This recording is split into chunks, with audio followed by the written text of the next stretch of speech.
días todos. Disculpa, me voy a presentar en inglés porque aprendí mi español, mi castellano en Perú y ciertas palabras, frases tienen diferentes sentidos en diferentes países y, por ejemplo, algo para picar me da problemas. So anyway, also another reason I would like to speak in English is I don't know how to say stacked boiling systems in Spanish. I don't know how to start my presentation. Oh, okay, thank you. So El Oro, I would guess that about 50% of the people here already know more than I do about El Oro.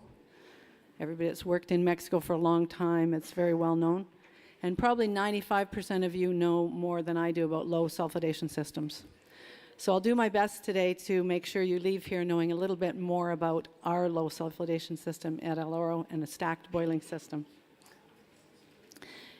8 million ounce gold equivalent is quite a production from two veins. The veins were up to 40 meters wide, and they mined them only an average of 200 meters depth. So that was very attractive to us as an exploration target.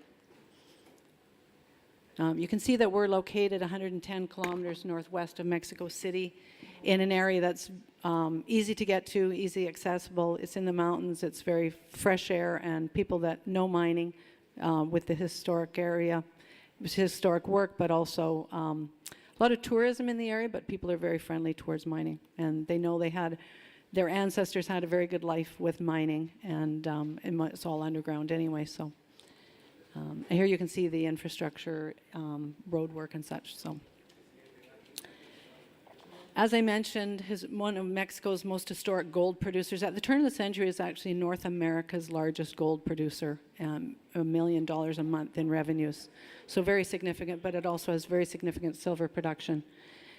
And the 200 meters vertical, very significant. That was the average depth mined. So the question was, is there anything left? And of course, we think there's lots left, especially because of the stacked boiling systems that we've seen here. So with our work, we've extended along strike some of the veins, especially San Rafael, which was the biggest producer. San Rafael produced 4 million ounces gold and 44 million ounces silver. We believe we've found vertical cross-cutting structures which are controlling the high grades, which is one of the real keys to finding more resources and significant discovery. We still have the potential for discovery of new veins. We have also developed 31 new targets away from the known veins. And there is a potential remnant mineralization. I would call it a resource, but I can't prove it's mineable, so by 43-101 rules, I can't call it a resource, although Luisman, their work did call it a historic resource. Here you can see over here, San Rafael vein.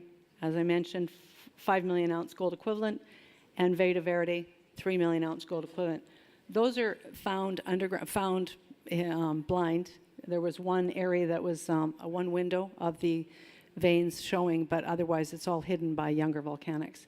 To the west, the Spaniards did mine in the 1500s, and those veins are exposed. That was predominantly silver production.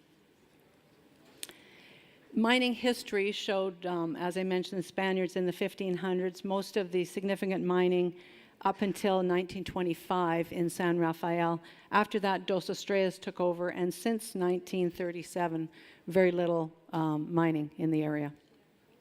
And we do own the whole district because Luisman put it all together, and we optioned it from what became Gold Corp, and recently managed to acquire the rest of it, so we now own 100%. Here's the regional geology. The bedrock, the host rock to most of the veins are these late Cretaceous marine sediments, lutites and tufaceous rocks. And then the mineralization came in about 27 million years ago, and I'm assuming related to the rhyolite phases here. So you can see to the east, all covered by the younger volcanics, to the west, more exposed. And there's about 50 known veins. And then a little more detail. San Rafael actually had 3 mines operating on the one vein. And we do have a tailings opportunity coming off the Mexico mine there. And then Veta Verde. So Veta Verde, we have access from the west to the east, the Dos Estrellas tunnel. They actually drove that blind. And I think it took them over a year.